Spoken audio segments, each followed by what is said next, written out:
शिक्षण महत्वाचं आहे, नोकऱ्या महत्वाच्या आहेत, तरुणांच्या हाताला रोजगार महत्वाचा आहे.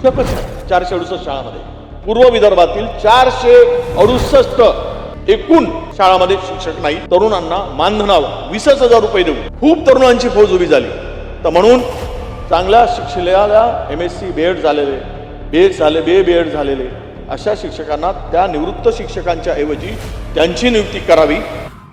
माननीय सदस्यांनी जरी लातूरचा प्रश्न उपस्थित केला तरी महाराष्ट्राच्या प्रश्नांच्या संदर्भात या ठिकाणी चर्चा आहे. अध्यक्षमध्ये 2-3 विषय येतात. हे सगळी चर्चा शेवट जाते कुठे तर पैशापाशी. या सगळ्या प्रश्नाचं उत्तर कुठे आहे तर निधी हाच विषय आहे. पोर्टलचा वगैरे विषय आपण पवित्र पोर्टलचा काढला. तुम्हाला आपल्याला माहीतच आहे, आम्हालाही माहीत आहे, महाराष्ट्रातील सर्व जनतेला माहीत आहे शिक्षकांच्या जागा किती रिक्त आहेत. आपण आता निवृत्त झालेल्या शिक्षकांना 20,000 रुपये देऊन त्यांची नियुक्ती केली. आता खरं म्हणजे निवृत्त झालेले ते 58 वर्षाचे त्यांना पेन्शन मिळते.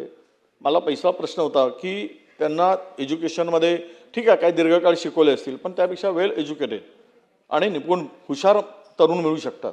तर हेच 20,000मध्ये तरुण बेरोजगारांना जर आपण दिलं तर शैक्षणिक सुधारणेसाठी खूप वाव आहे. जुन्या लोकांना त्यांच्या ज्या शिक्षणाच्या संदर्भातले शिक्षकावर मी कोणावर हेतवारोप करत नाही पण त्याच संदर्भात त्यांना 40,000 50,000 हे मिळतं पेन्शन. तर या तरुणांना संधी का देत नाही आणि हे तरुण कॉन्व्हेंटमध्ये BSc झालेले MSc झालेले वेल एज्युकेटेड तरुण मिळू शकतात. म्हणून पहिला प्रश्न की त्या ठिकाणी तशी नियुक्ती आपण करणार का, हा पहिला प्रश्न. दुसरा प्रश्न हा सगळ्यात शेवट पैशाचा प्रश्न येतो.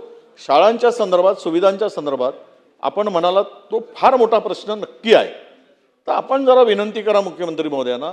मागच्या वेळेस आता अनेक सदस्यांनी सांगितलं की इथून पैसे इतका इन्फ्रास्ट्रक्चरवर खर्च होतात तितका होतात. मी थोडासा उल्लेख केला की आपण कुंभमेळ्याच्या संदर्भात की त्यातले 2,000 कोटी रुपये काही सुविधा कमी करून करता आले तर आपण त्यावर चांगलं करू शकतो. तर त्यावर थोडीशी टीका झाली. मला बोलण्याचा उद्देश हा होता की शिक्षण महत्त्वाचं आहे, नोकऱ्या महत्त्वाच्या आहेत, तरुणांच्या हाताला रोजगार महत्त्वाचा आहे, मूलभूत गोष्टी ज्या आहेत त्यावर पण आपला अधिक भर असला पाहिजे, हा त्या मागचा उद्देश होता. मला काही कुठल्या आपल्या भावना दुखावण्याचा विषय नव्हता. म्हणून माझा प्रश्न असा अध्यक्ष महोदय की आज उद्याचा बजेट येणार परवाला, त्यामध्ये या सुविधेसाठी तुम्ही DPTCच्या मर्यादा आहेत खर्च करायला, त्याला तेवढेच मिळू शकतात. त्या काही सर्व शाळांच्या सुधारणा त्यातून होतील असं आपण समजण्याचं काही कारण नाही. म्हणून आपल्याला विनंती अशी आहे की राज्यस्तरावरून या सुविधांसाठी आपण 2 शाळा निवडताय, 4 शाळा निवडताय, आपण सांगितलं तेवढे शाळा द्या. तेवढ्या शाळा एक मॉडेल स्वरूपाच्या होती. पण या सुविधा शैक्षणिक केवळ सुविधा म्हणजे अभिमन्यू पवारसाहेब म्हणतात त्याप्रमाणे वर्ग खोल्या हा एवढाच विषय नाही. तिथे असणाऱ्या शैक्षणिक सुविधा म्हणजेच उत्तम दर्जाचं शिक्षण. तुम्हाला सांगतो अनास्था का होते.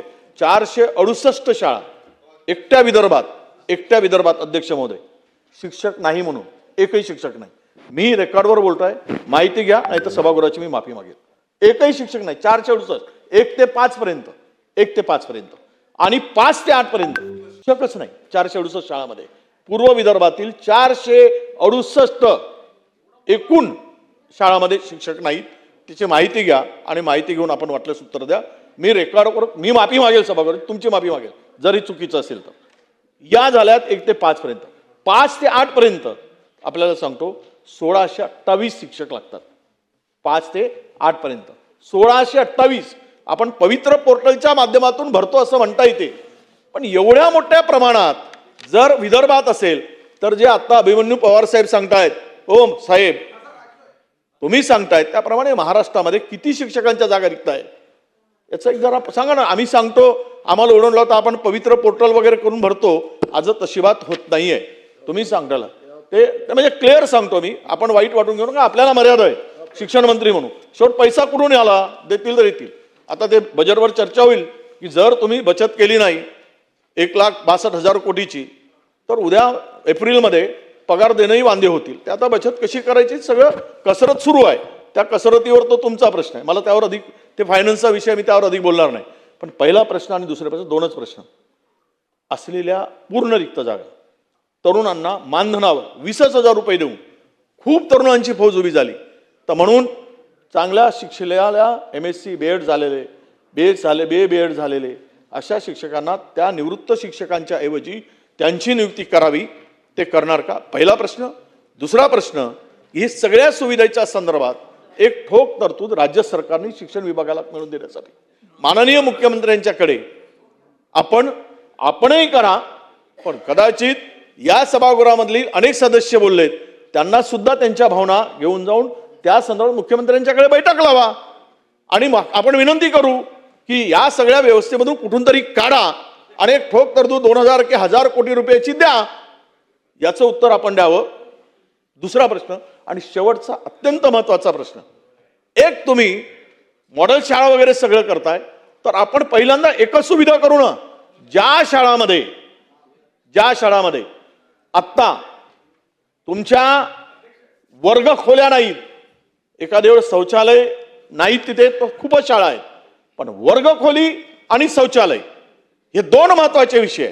या दोन विषयासाठी एक तरतूद करून 1000 कोटी 500 कोटी की प्रत्येक मतदारसंघातील 50 शाळा या पूर्ण अद्ययावत सुविधेनी पूर्ण करण्यासाठी उपलब्ध करून देणार का, हा तिसरा प्रश्न. अध्यक्ष महोदय, सन्मान्य ज्येष्ठ नेते माननीय विजयभाऊ वडेट्टीवार साहेबांनी जे काही मुद्दे उपस्थित केलेले, त्यांनी सांगितलं की 468 शाळांमध्ये शिक्षक नाही. मी अतिशय जबाबदारीने सांगू शकतो की असं होऊ शकणार नाही. कदाचित शिक्षक एवढे कमी असतील, परंतु शिक्षकच नाही असं होऊ शकणार नाही. उलट एकही आपण जे काही सेवानिवृत्त शिक्षकांच्या संदर्भातला जो मुद्दा आपण ठेवलेला आहे की ज्या ठिकाणी एक शिक्षक आहे तर दुसरी जागा आपण सेवानिवृत्त शिक्षकाच्या माध्यमातून त्या ठिकाणी ते प्रावधान केलेलं आहे. हो, 20,000 रुपये मानधन देऊ.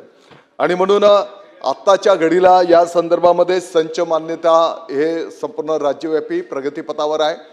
ज्या ज्या ठिकाणी जेवढी मागणी शिक्षकांची कमी असेल ती काही नोंदवली जाईल, पवित्र पोर्टलद्वारे येणाऱ्या काळामध्ये ही सर्व शिक्षक त्या ठिकाणी उपलब्ध करून दिले जातील. त्याला कुठलीही अडचण येण्याचं काही कारण नाही. तिसरा, वडेट्टीवार साहेब, मुद्दा कसा आहे, तो काही कालावधी करता असतो, म्हणजे त्याच्यातनं परत मग आणखी नवीन प्रश्न निर्माण होत असतात. कारण संच मान्यता झाली की त्या ठिकाणी आपण रेग्युलर शिक्षक देणार आहोत, मग ज्याला कॉन्ट्रॅक्च्युअल मानधनावर लावलं होतं त्याला परत थांबावं लागणार आहे. मग ते आणखी नवीन प्रश्न निर्माण होतात, म्हणून सेवानिवृत्त हा त्या ठिकाणी घेतला जातोय. अध्यक्ष महोदय, आपण तिसरं जे काही सांगितलेलं आहे, तर राज्यव्यापी आपण केंद्र ज्या शाळा आहेत त्यांना आपण फोकस केलेला आहे.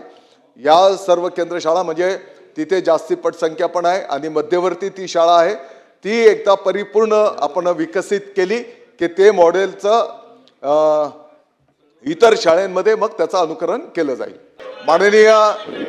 माननीय मुख्यमंत्री महोदय, या संदर्भामध्ये माननीय उपमुख्यमंत्री महोदय पण एक ठोस निधी देऊन संपूर्ण राज्याच्या या स्थानिक स्वराज्य संस्थेच्या शाळेच्या संदर्भामध्ये कसं आपण मार्गक्रमण करू शकतो या संदर्भामध्ये ते सकारात्मक आहेत.